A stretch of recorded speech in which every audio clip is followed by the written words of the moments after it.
출애굽기에 예수님을 같이 보시죠. 예수님이 말씀하시기를 성경에 있는 모든 기록이 나에 대해서, 나를 향해서 나를 기록한 것이다 라고 말씀해 주셨어요. 그 말은 구약 성경이 다 예수님에 대한 이야기다라는 거죠. 우리가 구약에서 예수님을 볼 때 보통 예표로 봐요. 어떤 일들을 통해서 이것은 앞으로 오실 예수님의 사역을 보는 거야, 보여주는 거야 하면서 예표적으로 보통 우리가 예수님을 구약에 찾아요. 근데 예수님 분명히 구약에 있는 모든 것이 다 자신에 대한 것이라 했으니까 그것이 아닌 모든 부분에서도 예수님을 볼 수가 있어요. 특별히 우리는 하나님과 예수님 자꾸 따로따로 생각하려고 하는데 예수님 뭐라고 말씀하셨냐면 나를 보는 거는 하나님 아버지를 보는 거야 라고 분명히 말씀하셨어요. 그러니까 우리가 하나님 아버지의 모습을 보면서 이것은 예수님의 모습이야 라고 보면 맞아요. 하나님의 모습이 신약에 가면 예수님의 모습으로 똑같이 나오거든요. 하나님이 하신 일을 예수님이 똑같이 하세요. 그래서 오늘 출애굽기에서 하나님의 모습을 볼 건데 이게 예수님의 모습이고 예수님이 신약에서 그렇게 똑같이 하시는 그 예수님의 모습을 우리가 같이 좀 살펴보시죠. 예수님은 출애굽기에 나온 예수님은 살릴 자를 살리고 살리는 방법을 알려주시고 그와 함께하며 또 그와 함께할 준비를 스스로 하시는 분, 이런 분이 바로 출애굽기에 나온 예수님입니다. 우리 먼저 살릴 자를 살리신 예수님을 좀 살펴보죠. 출애굽기 1장 22절 한번 같이 읽어보실까요? 시작. 그러므로 바로가 그의 모든 백성에게 명령하여 이르되 아들이 태어나거든 너희는 그를 나일강에 던지고 딸이거든 살려두라 하였더라. 애굽 왕 바로가 명령을 내려요. 그건 뭐냐면 이 이스라엘 백성들에게서 아이가 태어나면은 죽이라는 거죠. 자, 근데 이 출애굽기 1장 22절은 두 번째 명령이고 첫 번째 명령은 어떤 내용인지 아세요? 첫 번째는 해산을 도울 때 그 자리를 살펴서 아들이면 죽이란 내용이었어요. 그럼 이건 누가 이 일을 하는 걸까요? 이 일은 누가 하라는 걸까요? 산파가 하라는 얘기예요. 산파만 이 명령을 받았어요. 처음에는. 근데 지금 우리가 읽었던 출애굽기 1장 22절은 보세요. 그의 어떤 백성이죠? 모든 백성이라면 이제 이건 누구를 말하는 걸까요? 애굽 사람들까지 전체를 말하는 거예요.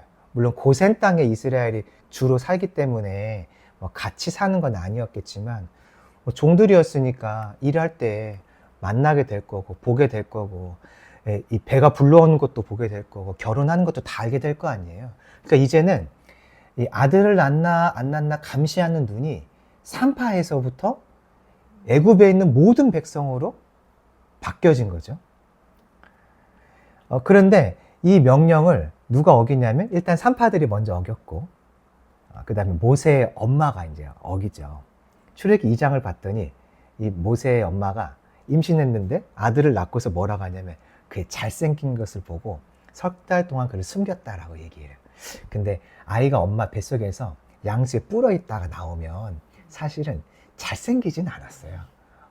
물론 이제 내 아이니까 잘생겼다 생각할 수 있지만 여기서 잘생겼다는 것은 토부, 좋다. 그러니까 하나님 보시기에 좋았다. 뭔가 이 엄마에게도 이 아이는 뭔가 있어. 이런 어떤 하나님의 어떤 감동들 같이 받은 거죠. 근데 그게 없어도 엄마는 당연히 내 아들을 보면 살리려고 하고 죽이려고 하는 마음 엄마는 없어요. 어쨌든 이 엄마에게는 어떤 특별한 마음들이 온 거죠. 근데 그래서 이 아이를 당연히 살리는데 엄마이니까 살리고 보시기에 좋게 했기 때문에 또 살리는데 이제 3개월이 지나니까 더 이상 이 아이를 감춰두고 키울 수가 없는 거예요. 왜냐하면 이제 울음소리를 들으면 애굽의 사람들이 반응을 하는 거예요. 이제 그럼 그 아이를 죽이라는 왕의 명령이 있기 때문에 뭔가 조치를 취할 것을 알고 죽일 수는 없고 우리가 아는 것처럼 갈대상자, 이게 테바죠. 테바. 이게 이제 그 방주잖아요. 방주. 테바에 넣어서 나일강에 던졌어요. 자, 이때 이제 일어난 반응인데 2장 10절입니다. 시작. 그 아비가 사람의 바로의 딸에게로 들어가니 그가 그의 아들이 되니라. 그가 그의 이름을 모세라 하여 이르되 이는 내가 그를 물에서 건져내었음이라 하였더라. 나일강에 던져진 아이가 한두 명이겠어요. 근데 이 모세가 바로의 딸 공주에 의해서 건짐을 받고 그가 살게 돼요. 그럼 우리가 질문을 해봐야 되는데 보세요. 당시에 성경에 나와 있진 않지만 이게 왕의 명령이었기 때문에 애굽인들의 입장에서는 왕의 명령을 듣고 아마 실행하려고 애를 썼을 거예요. 히브리 산파들이야. 경외하는 사람들은 이 말을 들으려고 했을 거고, 그럼 다르게 생각해 본다면 경외하지 않는 사람들도 있을 수 있잖아요. 그러니까 내 목숨이 귀한 사람도 있을 거니까 그런 사람들은 악착같이 아이를 죽였을 수 있어요. 무슨 얘기냐면 당시에 죽어가는 아이들이 분명히 있었고 많은 아이들이 죽음 가운데 놓였는데 하나님이 어떤 사람을 건졌다는 거예요. 죽음에 놓인 많은 아이들이 있었는데 어떤 사람은 건지셨다. 그럼 왜 건지셨을까? 그게 이제 사도행전 7장을 보시면 한번 읽어볼까요? 시작. 그들이 말하기를 누가 너를 관리와 재판장으로 세웠느냐 하며 거절하던 그 모세를 하나님은 가시나무 떨기 가운데서 보이던 천사의 손으로 관리와 숙명하는 자로서 보내셨으니. 하나님이 이제 모세를 어디에 쓰려고 했냐면 그를 통해서 이스라엘 백성들을 구원하를 속량할 자로 하나님이 계획을 하셨죠. 그래서 그 모세를 하나님이 건져내신 거죠. 그러니까 건져내실 때는, 살리실 때는 이유가 있는 걸 알 수가 있어요. 이거는 모세는 그래서 살렸고 다른 사람을 죽였다, 그런 얘기가 아니라 누군가 죽음 가운데 있는 사람을 살리시는 하나님의 마음이 무엇인지를 보여주는 건데, 죽음 가운데 있는 자를 살릴 때 하나님의 마음은 이 사람을 통해서 누군가를 또 살리기를 기대하는 거예요. 그러니까 살릴 자, 누군가를 살리도록 죽음에 있는 자를 살리시는 거라는 거죠. 사람을 살릴 때, 사람을 부르실 때, 사람을 건져내실 때는 정확하게 하나님의 목적이 있어요. 그는 살기 위해서 그를 살린 게 아니에요. 살아서 구원할 자, 속량할 자, 누군가를 살릴 자로 하나님은 부르시는 것이에요. 자, 이게 하나님의 모습이었잖아요. 그럼 예수님도 그런가 이제 확인해 봐야 돼. 그럼 이게 예수님의 모습인 것을 알 수가 있는데, 마태복음 4장 19절 한번 읽어볼까요? 시작. 말씀하시되 나를 따라오라. 내가 너희를 사람을 낳는 어부가 되게 하리라 하시니. 여기 보니까 예수님이 그 갈릴리 바다에서 어부로 있는 제자 될 사람들을 이제 부르시는 건데, 어떤 사람으로 부르신다고 하죠? 사람을 낚는 어부. 그러니까 이 사람들을 지금 예수님이 부르신다는 건 뭐냐면 일시킨다는 게 아니라 살리는 거죠. 맞죠? 예수님이 찾아가는 건 살리는 거잖아요. 죽음 가운데 있는 사람들이에요. 어떻게 할 수 있냐면 마태복음 15장을 보면 예수님이 뭐라고 말하냐면 바리새인들 향해서 너희는 맹인이야 라고 말씀하세요. 그럼 너희는 맹인이고 너희가 데리고 다니는 그 사람들은 누구냐? 그들도 맹인이다. 맹인이 되어서 맹인을 인도한 자라고 했거든요. 그 말은 뭐냐면 교회 지도자가 맹인인데 지도자와 함께하는 유대 백성들도 맹인이라는 거예요. 근데 맹인을 인도하면 둘 다 어디에 빠진다 그랬죠?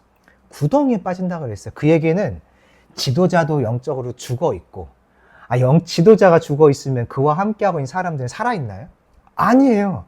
같이 죽어 있는 거예요. 그러니까 예수님 당시에도 다 죽음 가운데 놓여 있는 거예요. 이 제자들은 이제 부르시잖아요. 어부로서 열심히 살고 있는 이 제자들도 죽어 있는 거예요. 예수님 없으면 다 죽어 있는 거니까. 그러니까 지금 죽어 있고 죽어가는 자들 중에서 예수님이 누군가를 택했다는 거예요. 이게 출애굽기 상황과 똑같은 거예요.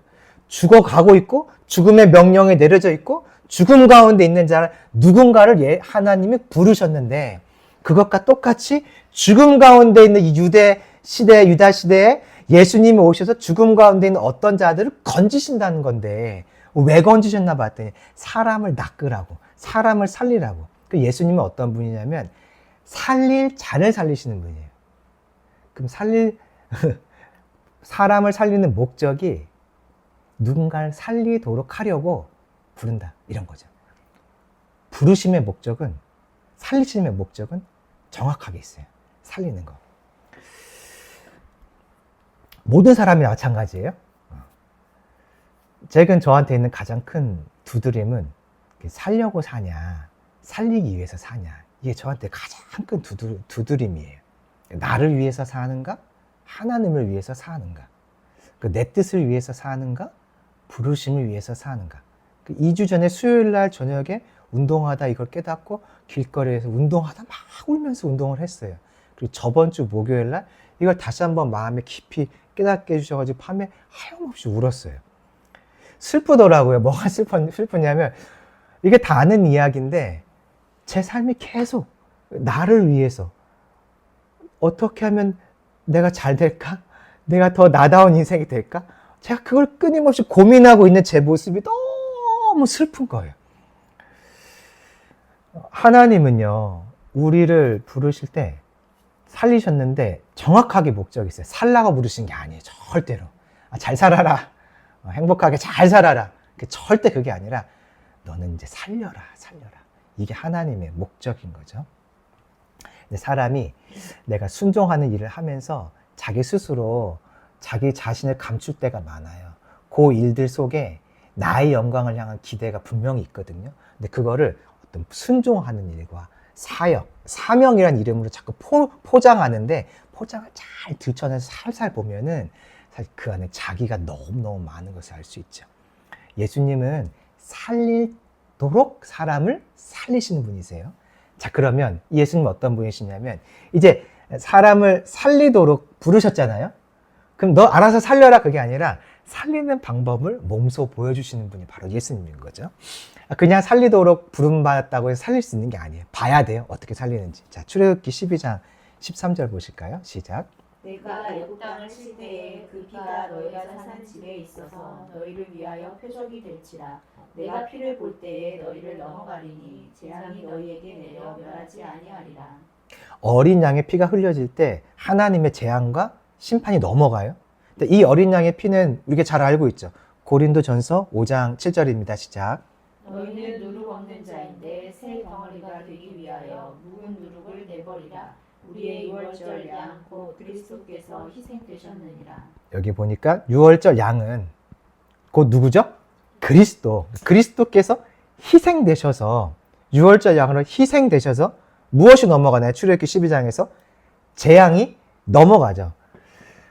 그러니까 예수님이 이 모습은 예수님인 거죠. 예수님은 희생을 통해서 사람을 살릴 수 있다는 것을 보여주시는 분인 거예요. 하나님의 재앙을 진노로 어떻게 넘어가는가? 그거는 희생. 그래서 이제 예수님이 출애굽기에 되게 많이 나오는데, 예수님이 출애굽기 광야에서 보여진 예수님 뭐가 있을까요? 자기가 희생을 함으로써 살리는 거, 이스라엘을 살리는 모습으로 나오는 예표들 뭐가 있죠? 광야에서.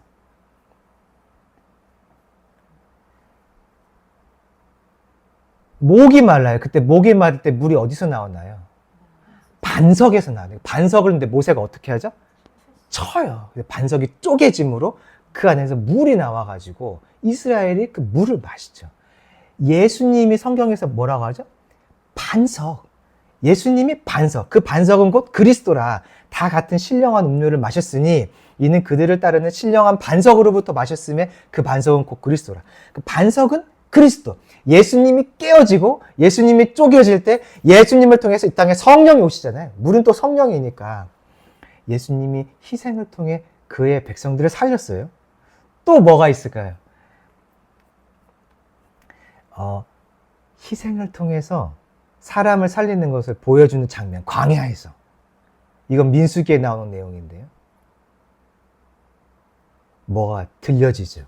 노뱀이 들려지죠. 이스라엘 백성들이 범죄하고 그랬을 때 이 불뱀을 만들어 장대 위에 매달아라.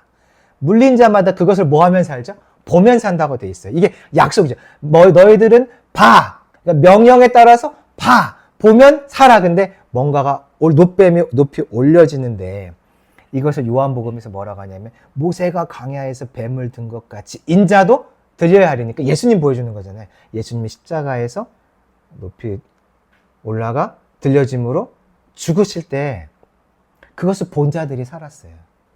그 예수님 믿으면 사는 거죠. 그러니까 신약 구약에서 예수님은 사람을 살리는데 야 그냥 살려라가 아니라 어떻게 살리는지 내가 직접 보여줄게 하신 분이 바로 예수님인 거죠. 이것을 알고 그 길을 걸어갔던 이 광야의 지도자가 누구죠? 광야의 지도자가 누구죠? 모세예요. 모세가요, 지도자로서 이미 살림을 받았잖아요. 자기가 죽어야 될 자인데 살림을 받았어요. 건진 받았어요. 그래서 건진 받고 다른 사람들을 건지는 길을 갈 때 이 예수님의 길을 똑같이 걸어가요. 히브리서 11장입니다. 시작. 그리스도를 위하여 받는 수모를 애굽의 모든 부하보다 더 큰 재물로 여겼으니 이는 선주심을 바라봅니다. 예수님을 위해서 받는 수모라고 했어요. 수모. 자, 그러면 이 모세가 받은 수모가 뭘까요? 모세가 받은 수모. 이건 비난, 모욕, 치욕, 수치, 조롱이거든요. 모세가 무슨 조롱을 받았죠? 무슨 수치를 받았죠? 백성들에게 조롱을 받기도 하고 수치를 당하기도 했고 너 나를 죽이려고 왔냐 이런 것도 있었어요. 근데 원래 모세가 근데 이 애굽에서 어떤 위치에 있던 사람인가요? 왕자였는데 자, 그럼 그때 이스라엘은 애굽의 어떤 자들이었어요? 노예였어요. 노예. 사람이 아니에요. 노예는 사람이 아니에요. 그냥 동물 취급. 노예는 사람이 아니죠. 사람다운 인격이 있다고 여겨진 자가 아닌 거예요. 근데 모세는 그 나라의 왕자였어요. 그럼 이 엄청나게 인정받고 사람들에게 높임받는 인격 중에 인격인 거죠. 인격 중에 인격에 있다가 그가 이스라엘 백성의 지도자로 왔어요. 그러면 그는 곧 어떤 신분의 사람이 되는 거죠? 노예, 인간이 아닌 거, 인간이 아닌 거.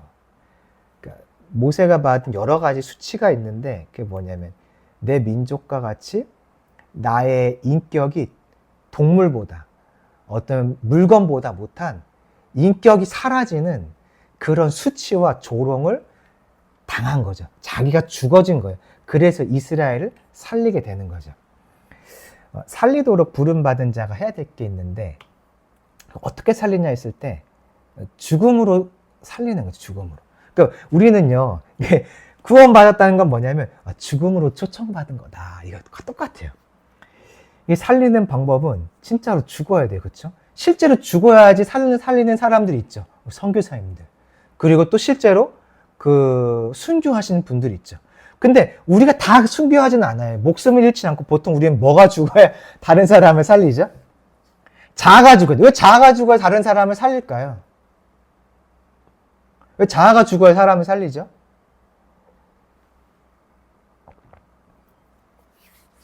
자아가 왜 꼭 죽어야지 살리죠? 그냥 기도 열심히 하고 그냥 말씀 잘 선포하며 사는 거 아닌가요?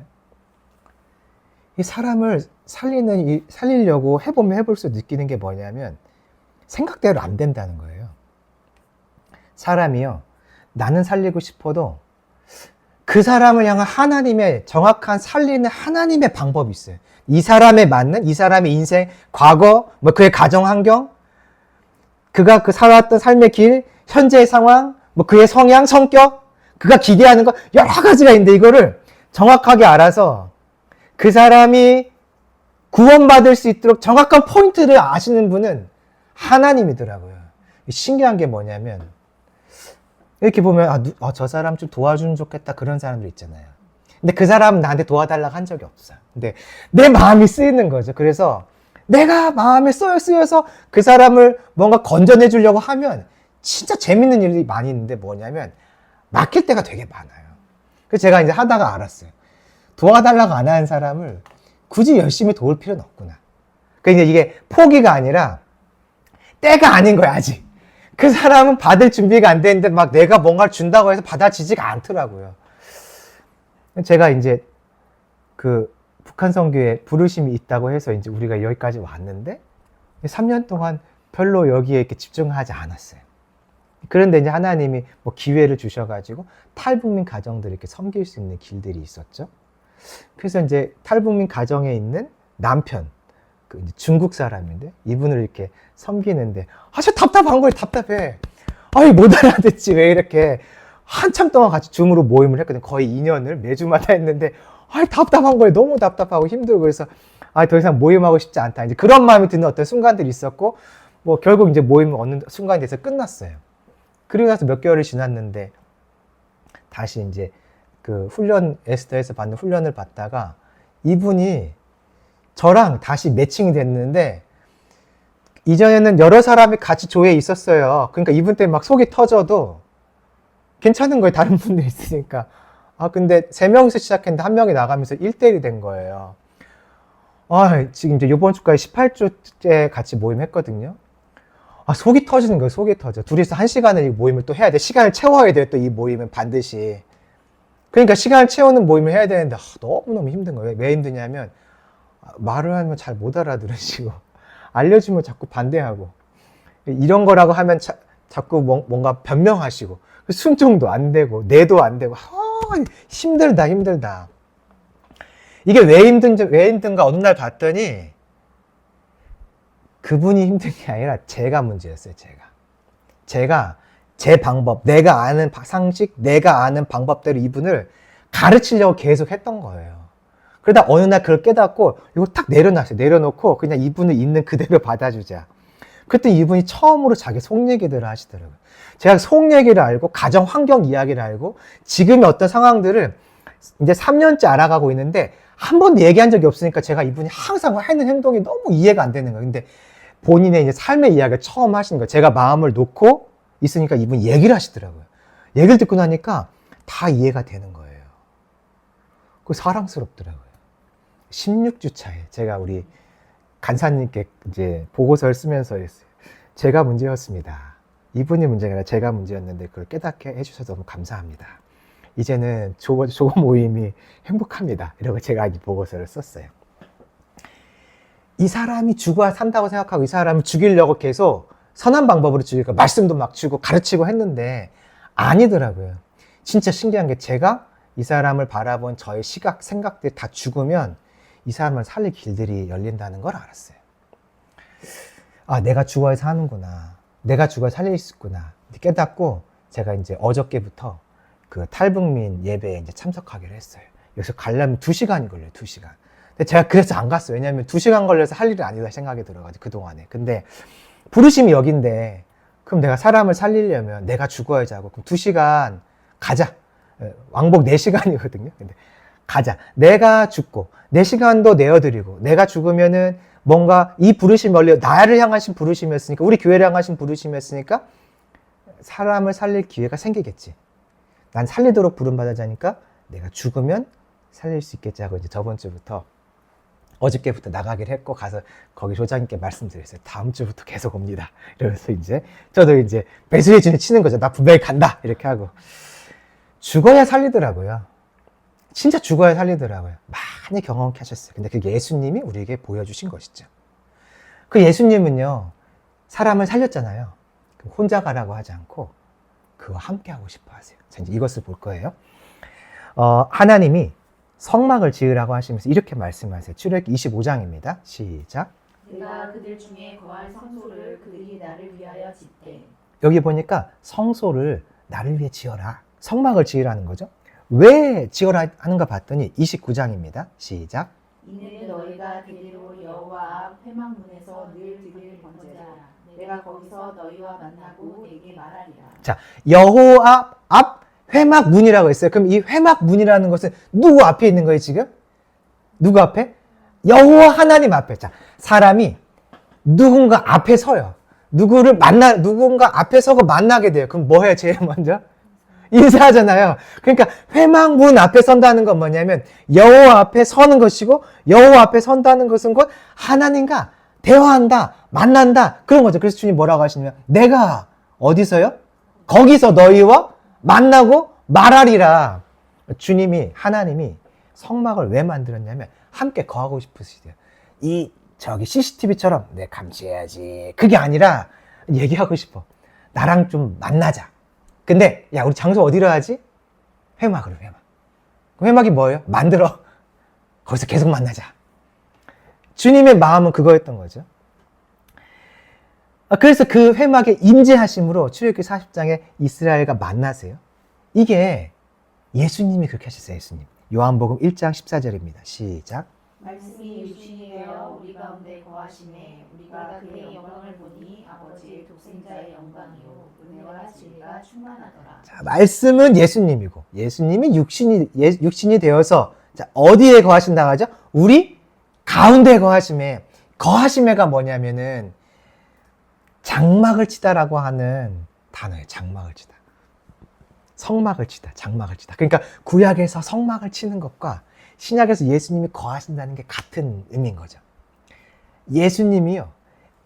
이 세상에 사람들과 함께 하고 싶어서 오신 거예요. 우리를 만나러 오셨어요.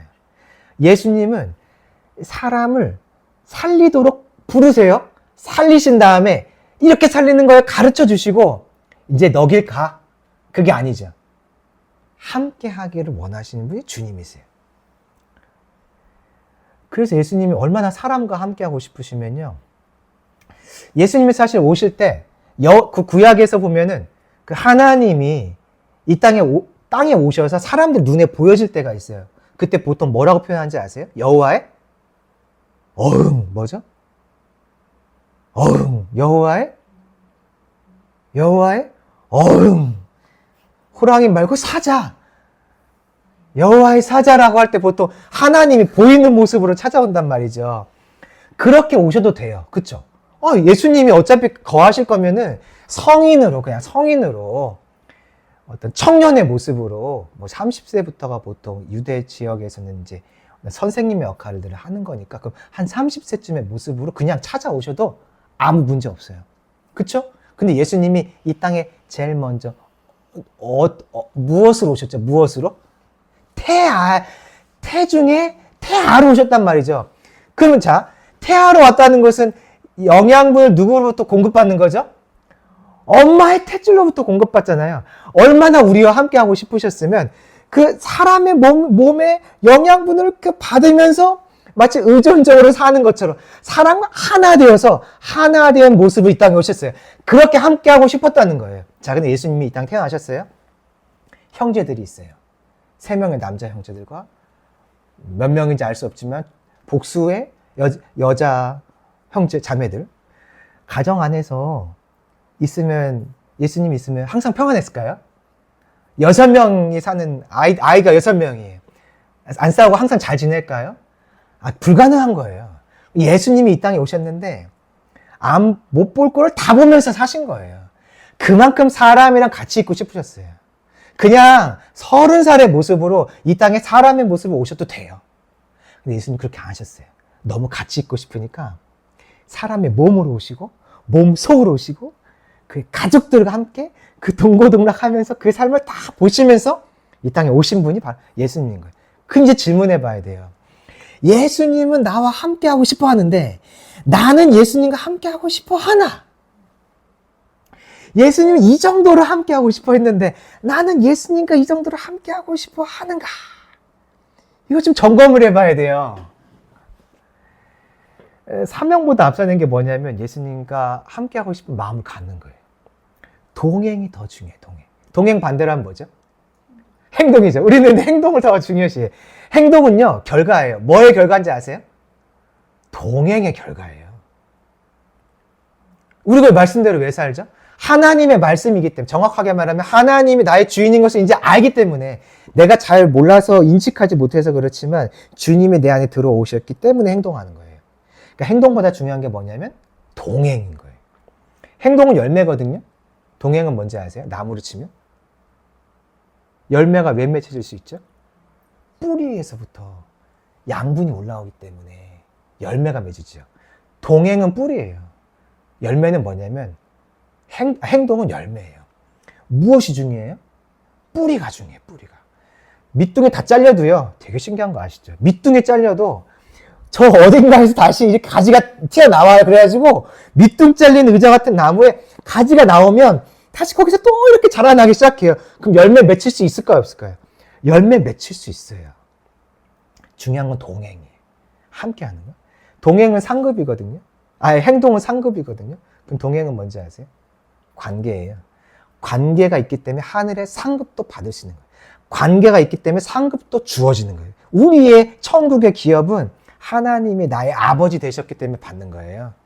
이 땅에서 순종함으로 받는 상급도 하나님이 나의 자녀이기 때문에 상급을 주시는 거지. 예수 안 믿는 사람은 선한 일 아무리 많이 해도 하늘에 열매가 없어요. 하늘 열매가 아니라 지옥 가는 거, 무조건 지옥 가는 거잖아요. 관계가 되지 않으면 결국 의미가 없어요. 우리 다 부부니까 부부가요, 관계는 깨져 있는데 기능을 잘 하고 있으면 결국 부부도 깨지는 거잖아요. 가정도 깨지는 거거든요. 기능이 먼저가 아니라 관계가 먼저예요. 행동이 아니라 동행이 먼저라는 거죠. 예수님은 나와 동행하고 싶어 하세요. 그럼 나도 예수님과 동행하고 싶은 마음을 자꾸 갖는 게 중요하죠. 어떻게 하냐면 자꾸 물으시면 돼요. 어떻게 해요? 그런데요? 주님, 누구 얘기를 들었어요. 그렇구나가 아니라, 주님, 그렇다네요? 누가 이렇게 해야 된다고 얘기를 해요. 하나님은 어떻게 생각하세요? 주님은요? 계속 주님께 질문하는 것이 동행하기를 기대하는 거예요. 예수님은 나와 동행하고 싶어 하는데, 난 동행하고 싶어 하지 않아요. 그럼 이게 온전한 연합이 되겠어요? 안 되는 거죠, 안 되는 거. 우리가 동행을 기대하는 거. 예수님이 이렇게 하길 원하십니까? 그 마지막. 동행을 하고 싶어 하시는 예수님이 하시는 게 뭐냐면, 동행할 준비를 다 하시는 거예요. 자, 성막을 이제 이스라엘 짓는데, 성막을 지을 때 자원하는 마음으로 예물을 다 드렸어요. 거기에 뭐 금도 있을 거고, 은도 있을 거고, 여러 가지 있었을 거예요. 이거 어디서 가져온 거죠? 애굽에서 가져왔어요. 언제 갖고 왔죠? 출애굽할 때. 출애굽하기 직전에 있었던 사건이 뭐예요? 몇 번째 재앙? 10번째 재앙은 누구의 죽음이죠? 예수님의 죽음이잖아요. 예수님의 죽음 사건 이후에 애굽이 항복하면서 이스라엘이 요구하는 걸 다 줬단 말이죠. 성막은 하나님의 임재, 동행을 위해서 성막을 짓는 건데, 동행을 위한 준비를 누가 하신 거예요? 예수님이 하신 거예요, 예수님이. 자, 이스라엘 백성이 유대인들이 예수님과 함께 하고 싶어요. 근데 꼬르륵 배가 고파요. 그때 예수님이 어떤 기적을 일으키시죠? 오병이어의 기적을 일으키시면서 뭘 하시냐면, 먹고서 더 하자. 아직 가면 안 돼. 먹고 남았어. 우리가 아직 해야 될 얘기가 많이 남았어. 먹자 하면서 먹고 앉혀놓고 가르치시는 거예요. 함께 할 것을 누가 준비하신다고요? 주님이. 주님은 나와 동행하길 원하시거든요. 이걸 내가 준비하는 게 아니에요. 주님이 다 준비해 주셨어요. 영의 눈을 뜨고 보면 돼요. 우리는 이제 이 집을 나가야 될 때가 오죠. 예배당도 필요하고 집도 필요해요. 우리는 주님이 우리와 동행하기로 결정하신 거예요. 그래서 렘넌트 처치를 세우셨죠. 그럼 주님이 우리와 동행하기 위한 준비를 누가 먼저 하시는 거죠? 주님이 하세요. 우린 뭐 하면 되죠, 그러면? 기도하면서 찾아야 되는 거예요, 어디에 주님의 그 손길이 있는 건가? 우리 기도하고 간구하면서 보여지도록 간구해서 주님이 인도하시는 길을 가는 거. 그게 우리가 해야 될 일인 거죠. 출애굽기에 나온 예수님을 봤더니 예수님은 살릴 자를 살리시고요. 살리는 방법을 알려주시고요. 함께 하길 원하시는 분이시고 함께 할 것도 다 준비하신 예수님이세요.